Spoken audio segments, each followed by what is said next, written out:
우리 박진 외교부 네네. 장관이 이번 달에 중국 방문이 예정돼 있거든. 맞아요. 이번 달에 간다고 그렇게 얘기를 하고 있습니다. 네, 차라리 안 가는 게 나아.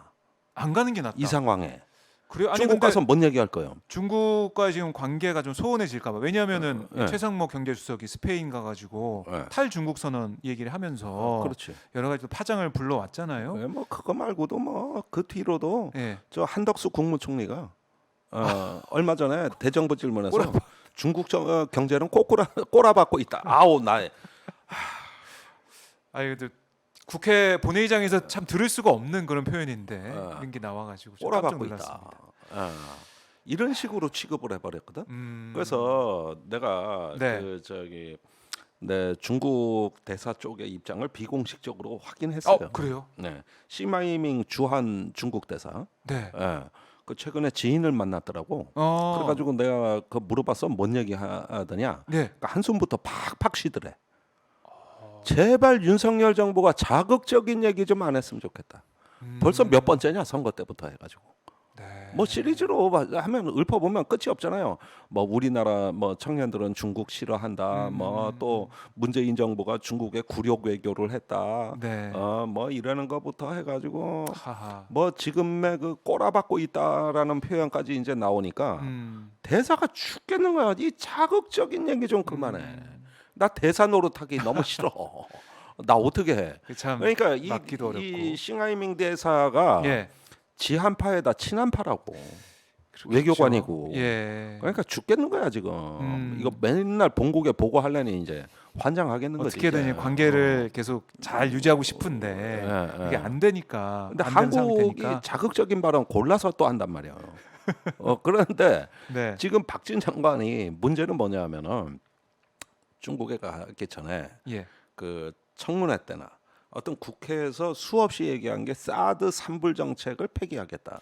맞아요. 그러니까 이게 이제 문재인 정부 때 사드 산불 정책을 했지만 네. 그거는 정부가 바뀌면서 끝난 거다. 음. 그걸 왜 우리 윤석열 정부가 계승해야 되는 거냐? 네. 이런 취지의 얘기를 하고 있어요. 그러니까요. 네. 근데 지금 사드 산불이라는 건 뭐 여러 번 들어보셨겠지만 네. 우선은 그 사드 추가 배치 안 한다. 그렇죠. 그다음에 미국의 미사일 방어망에 편입되지 않는다. MD 체계. 예. 세 번째가 한미일 군사 동맹 맺지 않는다. 이 세 가지인데 네. 이 정책이 문재인 정부에서 이제 중국의 그 뭐냐면 구두로 약속해 준 거라고. 그러니까 2017년 10월에 당시에 남관표 네. 이름도 이상하게 남관표 네. 그 청와대 안보실 2차장이 중국을 방문해 가지고 이런 약속을 구두 약속을 해주고 네. 이것을 구체적으로 명시하지 않은 공동 성명서를 내요. 그래서 중국의 우려에 대해 충분히 고려했다는 네. 이런 어떤 그 입장문을 낸다고 공동으로. 그렇군요. 그래가지고 그게 이제 사드 산불에 대해 우리가 중국에 구두로 약속해준. 그러니까 공식적인 어떤 그 조약이나 협정이나 또는 양해각서나 이런 게 아니에요. 네. 그러니까 그 점에서는 맞아. 이거는 공식적인 약속이냐 아니냐 할 때 그 공식적으로 문서화된 적은 없지. 구두 약속이지. 그 얘기는 약속이다. 맞지. 네. 그렇다면 굳이 폐기할 것도 없어. 사실은 공식적으로 약속해 준 게 아니니까. 그런데 공식적인 약속이 아니므로 우리는 우리 군사 주권대로 하면 된다 하면서 네. 폐기라는 용어를 써가지고 이제 문제가 커진 거야. 그러니까 이 문제를 키운 건 윤석열 정부야. 폐기라는 용어를 안 쓰면 돼. 네.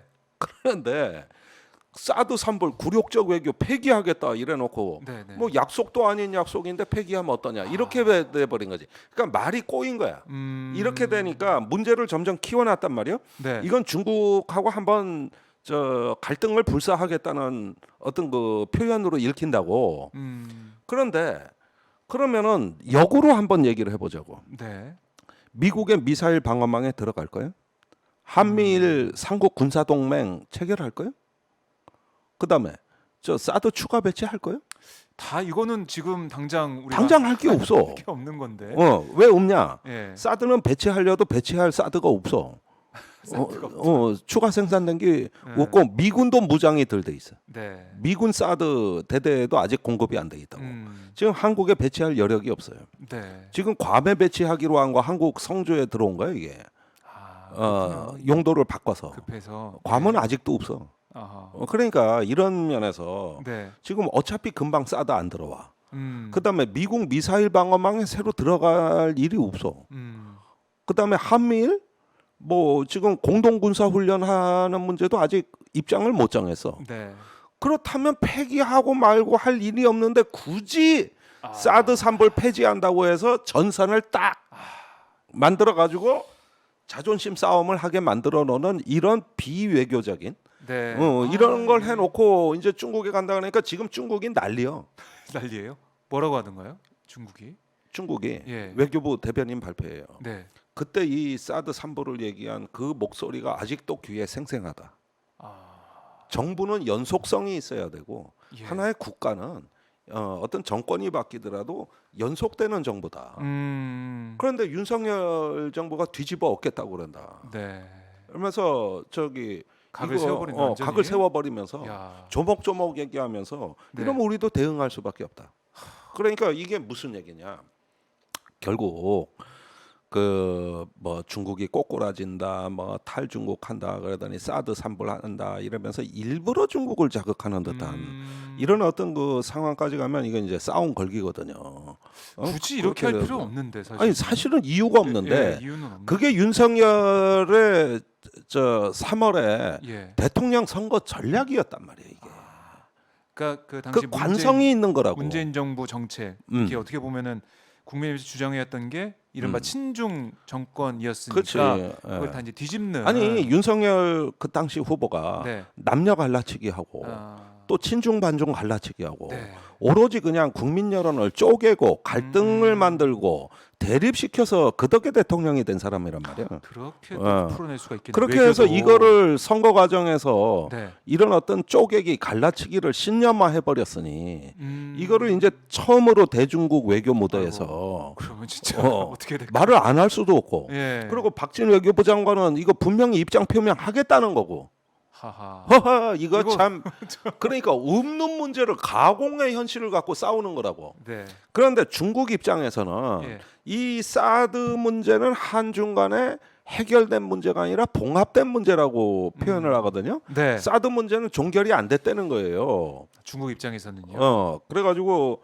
이거 비밀 얘기인데 내가 중국 가서 외교부 또 국방부를 취재한 건데 네. 중국 군부가 성주의 사드 기지를 무지한히 감시하나 봐. 그래서 그 사드에서 나오는 레이더파, 네. 그 감시 레이더파를 중국 인민해방군이 포착했다. 중국 본토에서. 이거 지금 참고 있다.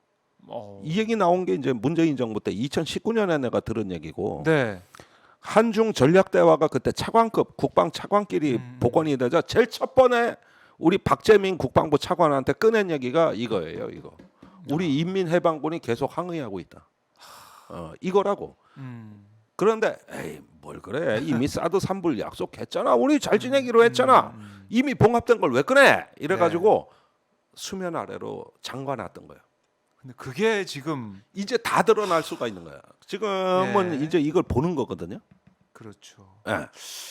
야 그러면은 이번 이제 박진 장관의 중국 방문 이게 어떻게 보면은 윤석열 정부 이제 외교 정책에 있어서 하나의 뭐 큰 뭐 어떻게 보면은 폭탄이 터질 수도 있다 이렇게 볼 수 있겠네요. 문제는 뭐 중국이 경제적으로 보복한다 뭐 어쩐다 이런 것들 다 나중 문제고 이 우리가 지금까지 북한을 관리해 올 때는 중국이라는 정치적 자산을 활용했다고 외교적 자산을 그렇죠. 지렛대를 써서 이게 그 순간 소멸되는 거야. 지금 북한하고 멀어졌어. 러시아 멀어졌어. 중국 멀어졌어. 과거에 다 어떨 때는 친했고 중국 러시아는 우리 우방이었잖아요. 그렇죠. 그걸 통해서 이 다자 외교로 북한을 관리해 왔는데 어느 날 전략 자산이 몽땅 사라지는 거죠. 그리고 미국 일본만 남는 거거든요. 그러면은 거기에다가 편중 외교를 굳이 할 필요 없는데 사실은요. 거기에다가 치포 동맹에다가 그 저 반도체 동맹 뭐 이것도 중국의 경과 이상하게 미국이 낸시 펠로시가 왔다 가고 했는데 중국이 이거 어떻게 대응해야 될까? 지금 중국은 내부 안정이 급선무거든. 그렇죠. 외부적인 이 내부 외환을 할 수가 없다고. 네, 한쪽에 집중할 그런데 텐데. 만만한 한국 골라가지고 이제 좁히는 걸로 기조가 강경하게 바뀔 경우에, 그러면은 이랬을 때 골치 아파지는 거지 이제. 그렇죠. 그러니까 실체가 없는 네. 실체가 없는 내용을 정치 외교 분쟁으로 바꿔버리는 우리 각하는 아주 탁월한 재주가 있는 거야. 뭐든지 갈등 요소로 바꿔내는 그런 상황이다. 네. 그러니까 이런 걸 일컬어서 네. 사이코패스라 그래. 예를 들면 예. 이제 어떤 누나가 네. 언니가 예. 사이코패스 기질이 있어. 근데 이건 제가 이제 유튜브에서 들은 강의 내용인데 네.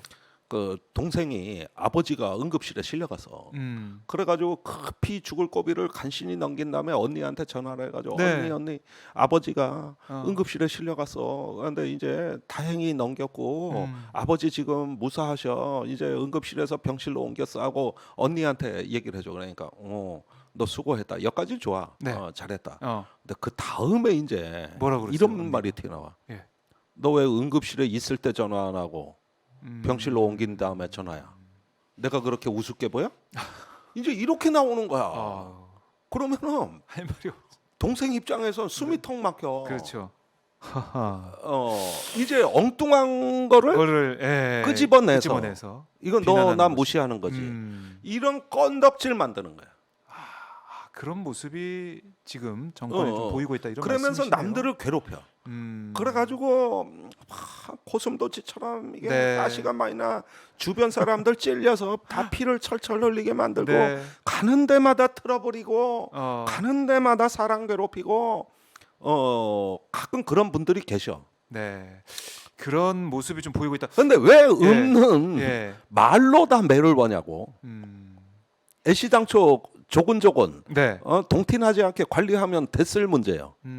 그렇죠. 그런 문제예요. 그러니까 중국 입장에서도 지금 대만 문제가 이렇게 긴장이 고조된 상황이 되고 시진핑 주석 입장에서는 위기에 이제 몰리게 되면 뭔가 이 상대를 찾게 되지 않겠습니까? 그렇죠. 이 여론을 좀 반전시킬. 사실 북한하고 그런 건 원래 성향이 그러려니 하지만 중국하고는 또 왜 그래?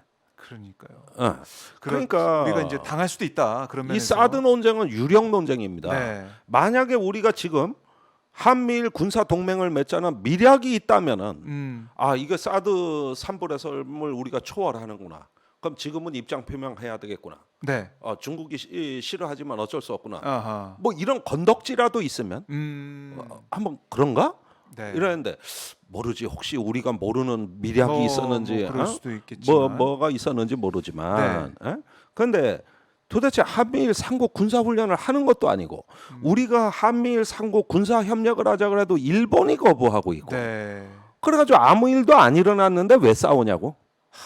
이게 바로 그 응급실이 아니라 병실에서 전화한 동생을 가지고 분쟁거리를 만들어서. 그래요. 저희 시청자 동희님께서 말로 매를 번다 뭐 이런 얘기도 하고 있고 정말 이 외교라는 게 좀 신중하게 해야 되는데 그게 이제 안 된다는 말씀을 저희 시청자 분들이 하고 계세요.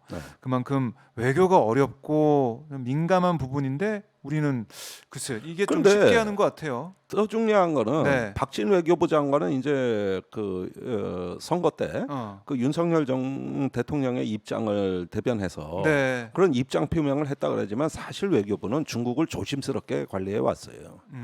그래가지고 제가 보기에는 조금 문제는 있지만 지난 5월 20날 바이든 대통령이 한국에 와 윤석열 대통령하고 발표한 그 공동 선언문을 보면 저도 비판은 했지만 그런데 외교부가 조심은 했구나.